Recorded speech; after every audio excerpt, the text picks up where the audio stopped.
bloody ticket seller. And we are back with the Ellen Carrington Show. This time, Kristal and I are going to talk about books, backstage, and boys. So, Ooh. yeah. Now, we were talking about, what stuff goes on backstage earlier before Danielle's phone went kaboom. And, of course, we discussed your books and all that fun stuff. Yeah. Oh, And, of course, the wrestling boys we know. Or at least the ones we've talked to on Facebook and Twitter. And I got called. Some of them I've been, some of them I'm lucky enough to have met. Well, one of them told me, "Oh, you're quite a flirt." Well, I didn't realize I was flirty. I said that one night. Like this wrestler was like, "Oh, she's a prude." Like, I don't think he realized that I heard him call me a prude. Oh. So. Oh, little does he know. I know, like. This was way before I was with Ian. We were in a nightclub. I still can't remember the guy's name. I took a blow to the head that night. So if the guy remembers, please buzz me so I can, so I can have the final part of the story. But I took a headshot that night. I got my head I went down head first on the concrete in what can only be described as a botched Hurricane Rana, even though that was not what we were trying to do. They threw me up in a dance lift, but the guy didn't catch me in time, and my feet hooked his neck to stop me from falling to the floor. But the guy was short. I was actually taller than him, and I forgot I was taller than him, so when I came flying to the floor, my top of my head hit the concrete floor, and I knocked myself out. So, I'm not doing that again. But there was a wrestler in the bar that night, and he was, saying how all the dancers were prudes, which if they knew us, they would know we were not prudes. Yeah, they're like saying, "Hey, writers are alcoholics." I'm like, really? Apparently, I never got that memo because I don't drink at all. I didn't get the memo. Except Diet Pepsi. That's that and lattes. That's it. And coffee in the wintertime.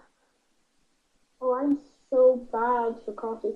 Like, I'm on my second cup today, and I've been up since 6:30. Well, you did like NaNoWriMo, right, in November? I must have killed a whole pot of coffee just on half a class act. Yeah. And that was like that was the first 50,000 words.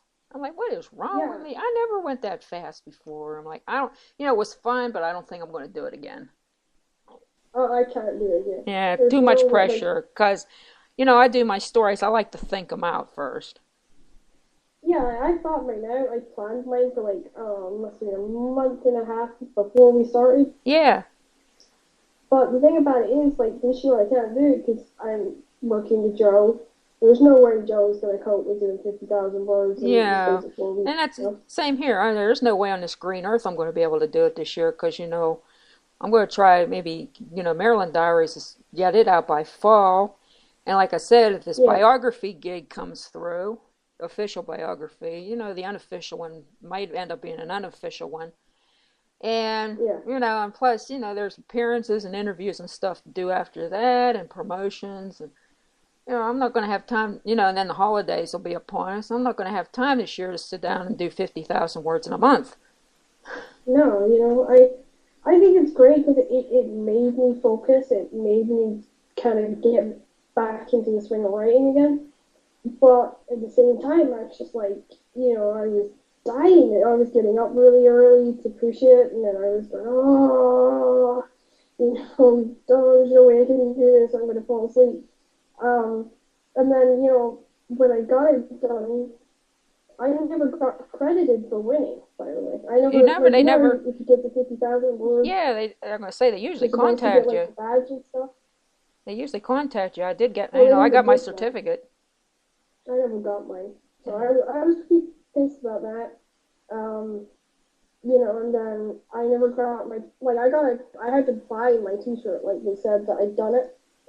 So I was just I'm not doing it again. Because, that was my second time doing it. The first time I failed because the publisher that I was working for at the time knew that I was doing it and purposely went out of her way to make it difficult for me. So I never got it complete the first time, and then the second time I did it, she I wasn't signed with anybody, so I could do it in a month, but I never then got contacted by them. So, people say I'm a bit sour about it. I'm not sour about it. I get that they don't have time to go around everybody, but still, an email would have been nice. Yeah. Then I just wanted to try to see how I do, I mean, I wanted to do it before, but I never had time to sit down and do it because I had other things to do. Like last year, Yeah. I was in the middle of working on the cruise. Well, not this past year. It was 2011. I was in the middle of doing Cruiserweight's Daughter. I just started it, and I'm Mm-hmm. like, well, and actually, I'm not. That's not going to be eligible because I was already halfway through it. So I'm like, well, okay. Cruiserweight's Daughter came out in October last year, the Kindle version, anyway. I'm like, Mm-hmm. okay, and I'd already mapped out, everything for Class Act. I'm like, okay, let's do this one, see how far we go, and it just went. but this year, Yeah. it's just not going to be possible because I got this show and there's stuff coming up in the fall, and I'm probably going to be going back to Yeah. Florida probably one weekend because the man just bought a house down there, so we go back. We don't have to worry about spending money on hotel. Woo! Great. Yeah. He just has to worry about a Yeah. I was like, mortgage. yes. I was gonna say He that. says better a mortgage than a hotel because Lacey will. Once I pay off the mortgage, the house is mine. I'm like, yeah, that's a good way of seeing it. And that house is It's a very good gorgeous. feeling. Yeah. I mean, it's got a marina out. The marina's out back. He could park his boat there. Great. Yeah. Yeah. He said, yeah. Next time we go to Florida, we don't have to worry about checking into a hotel. And I said, oh, good. That means I can do my show in Florida without hearing you snore. Yeah, I must admit that I've done like a lot of stuff promotionally that always get interrupted.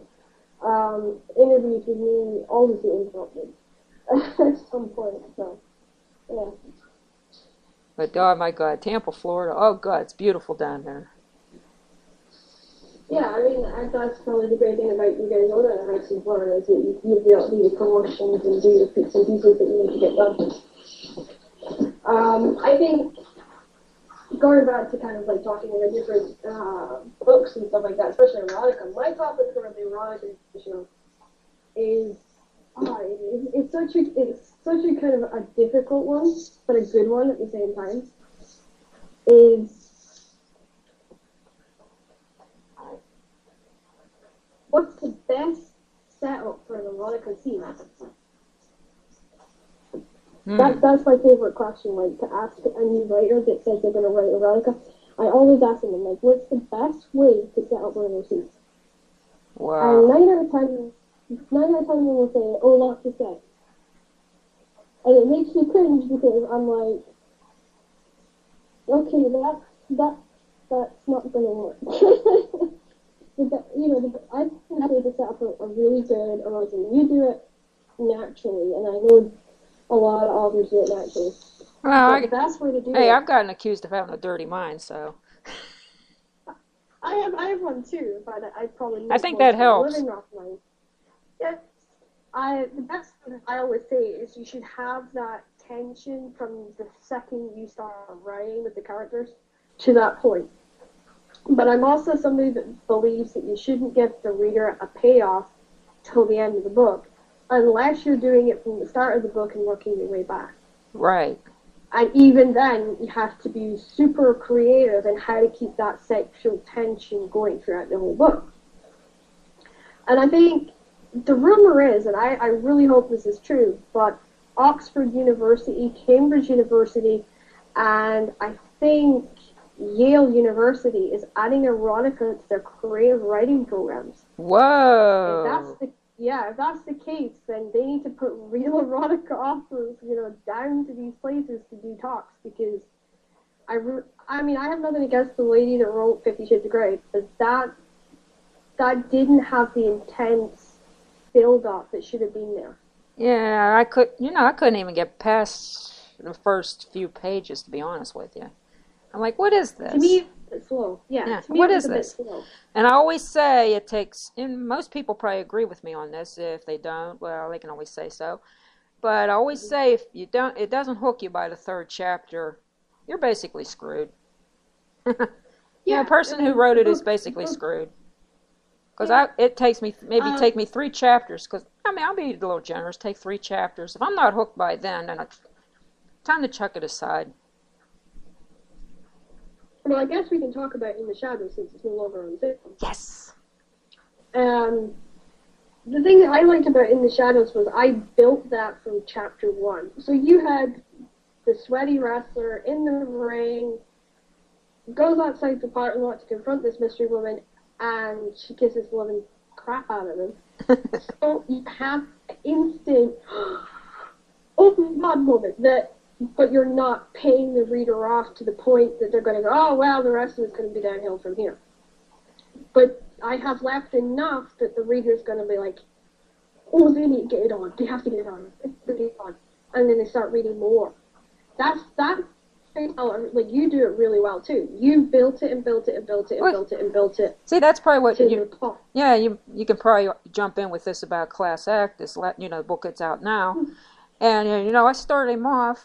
Okay, he's a probation officer. He has no desire to follow in his dad's footsteps or anything like that. Even though Dad and Brett were pushing him to train, and he finds this little ballerina, and they're buddy buddy, and it takes a while for them to get together, and it takes a while for Donovan to make up his mind whether or not he does want to wrestle. And that's what I'm going to say about that, because I know a lot of people out there haven't read it yet. Well, we read In the Shadows, so I know you read it, and I know you really liked it. But what was the best scene for you? Because for me, it was when the guy realized she had a wrestling ring for a double bed. Because that's both funny and exciting at the same time.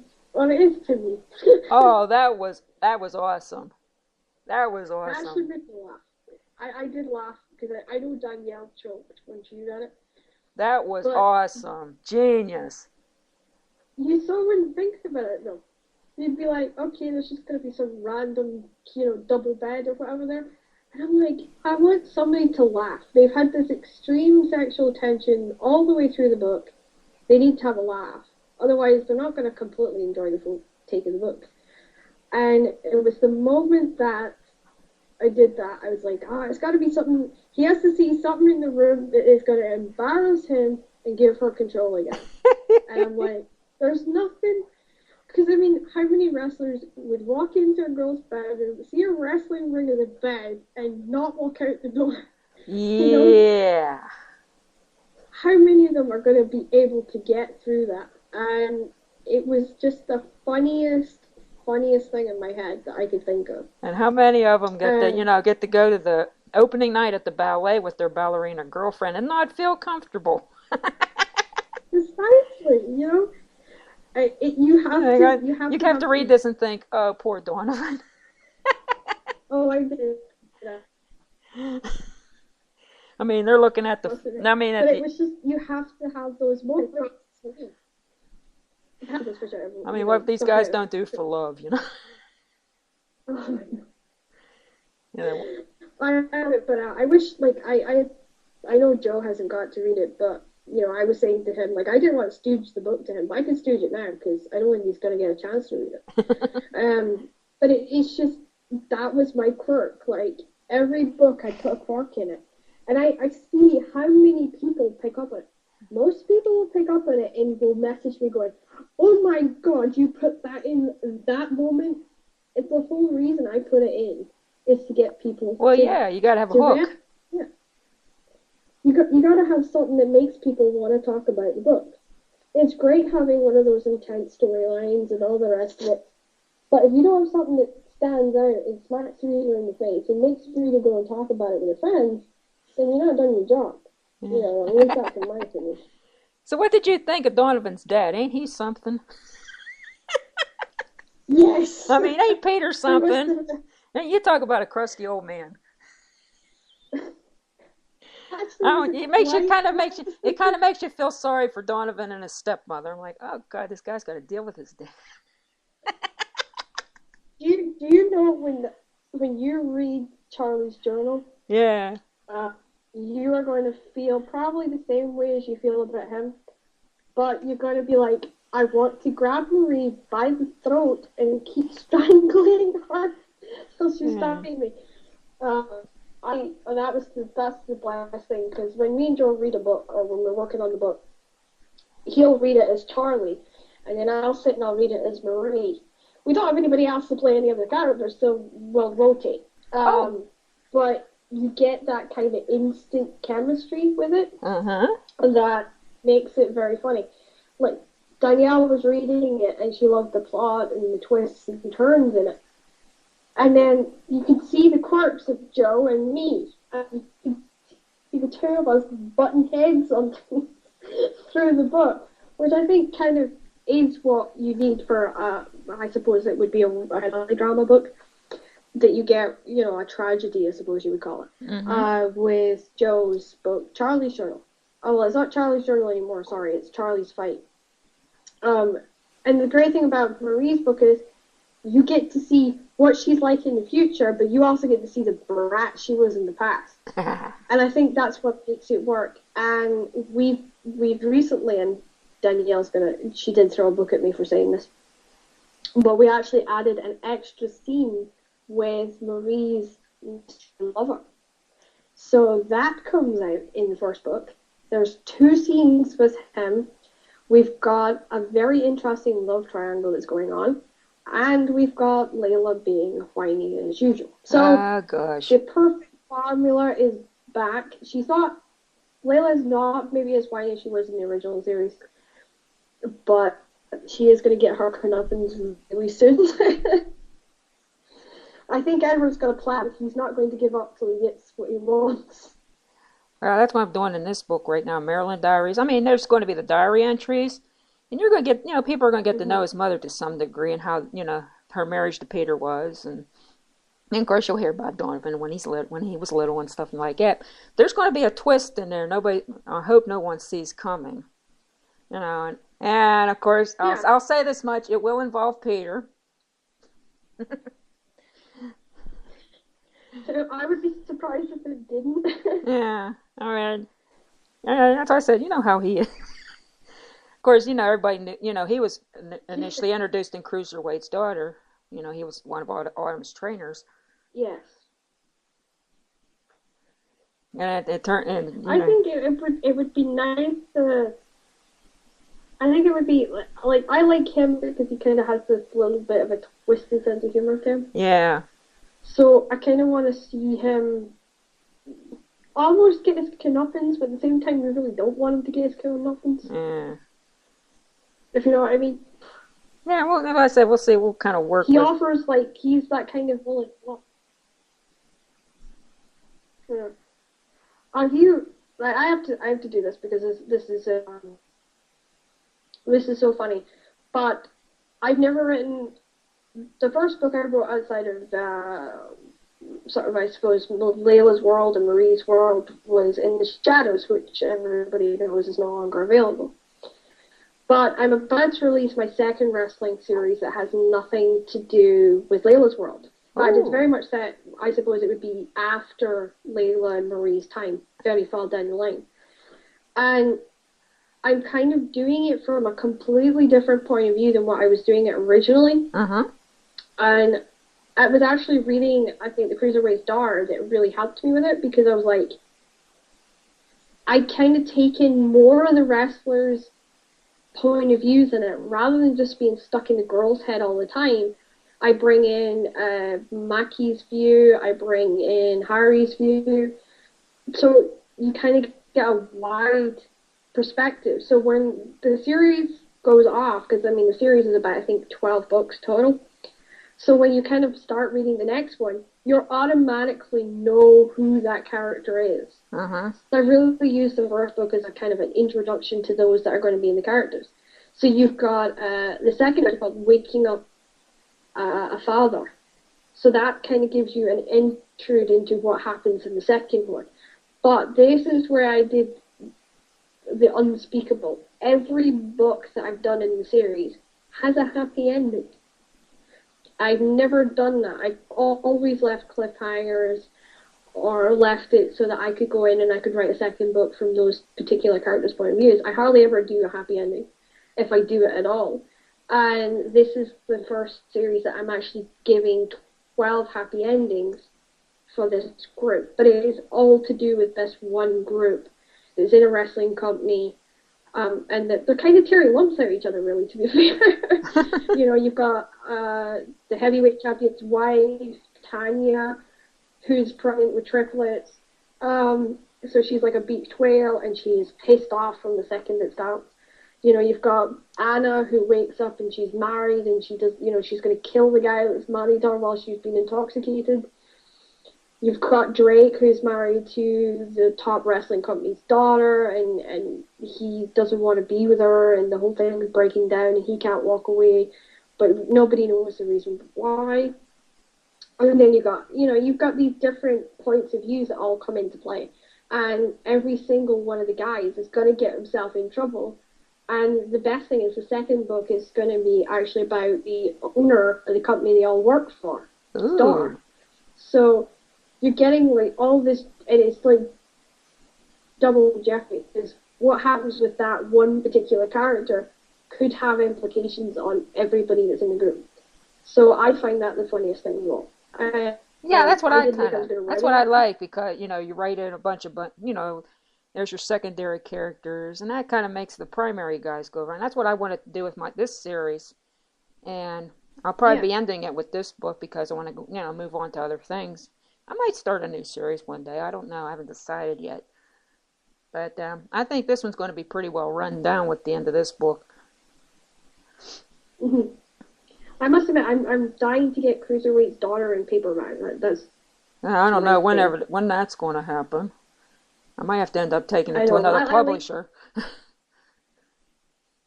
Well, yeah, I mean, I think that if you could take it to Firefly, or if you take it, like, Solace Publishing is doing a lot in print too, but they actually do audiobooks, which is great. Oh, cool. Because if you have as many friends as I have that are on the road as much as, like, because I've got dancers that are on the road all the time, they prefer audio because they can hook it into their freaking iPhones or their smartphones or whatever, and they can listen to it. Oh, I can do that on my MP3 player. Yeah, and it's got a feature on here. That's why I love the audiobooks. Yeah, and I think the audiobooks make it easier for people too. It's like listening to a podcast, pretty much. Yeah. I was gonna do them myself. But there's no company for me to upload the MP3 file in the UK for an audiobook. You have to always be a resident of. Yeah. Stage kind of stuff. Well, that sucks. You know. Yeah, I get that all the time. And there is no, like, all the audio companies that's in the UK, like, charge you, like, $5,000 a book. So, good Lord. Obviously, I'm not doing that. No. I mean, come on, we're not millionaires, people.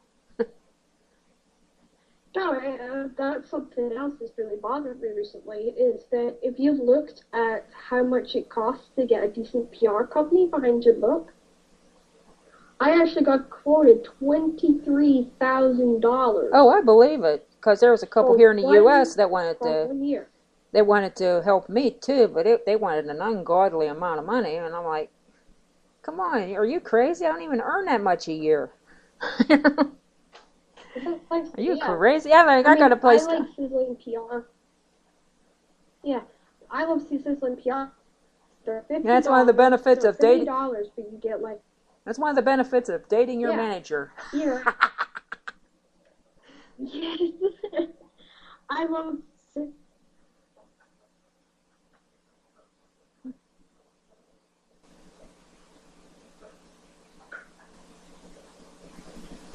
I should go out and get you reviews.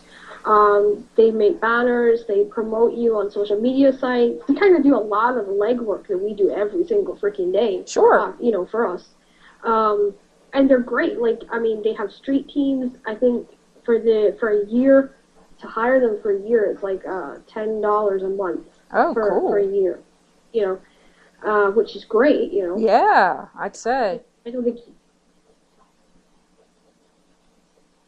And it's a street team going out, putting flyers up, posting flyers at people's doors, that kind of thing. I don't really know where else you'd find a deal like that. Exactly. And the great thing is, like, there's so many companies out there now that can actually help you, that it frustrates me to see what these big PR companies are doing, what they're charging authors.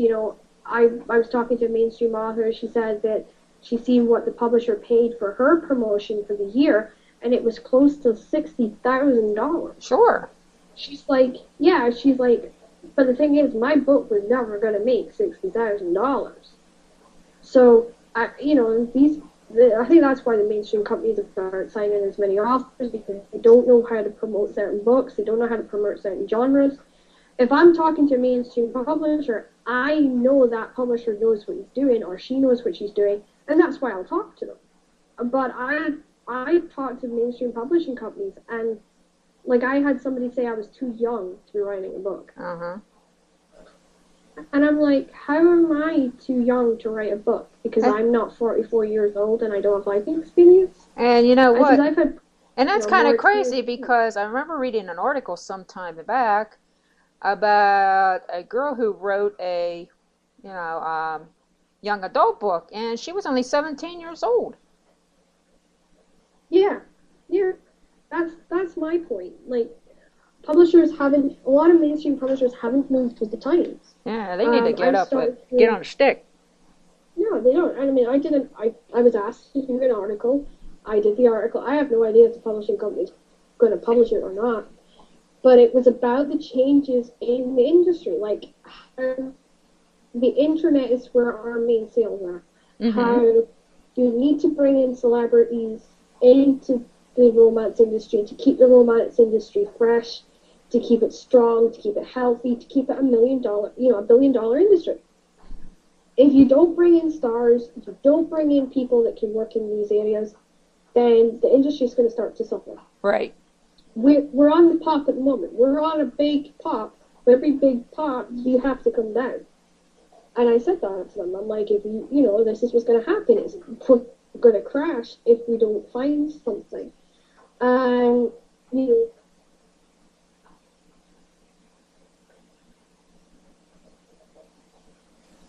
person that was supposed to publish my article in New York said that I could be put forward for a doctorate if it was good enough. And as is every publishing company that, there's lots of publishing companies that do this. He got to the article and never, ever emails me back.